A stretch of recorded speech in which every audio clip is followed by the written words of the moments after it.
Hey guys, hello and welcome to this video in Dr. Nick's tutorial channel.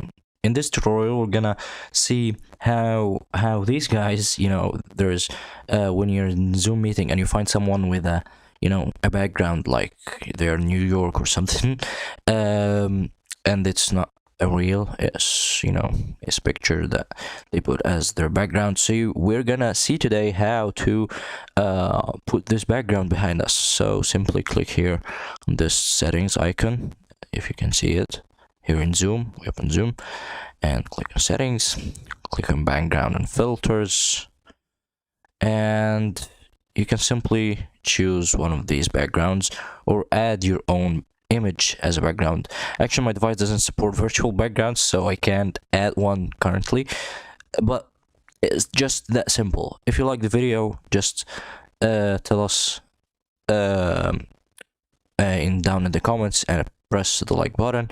If you have any questions, type them below in the comments. If you're new here, hit the subscribe button. So yeah, that's it for today. Hope you like this video, and goodbye.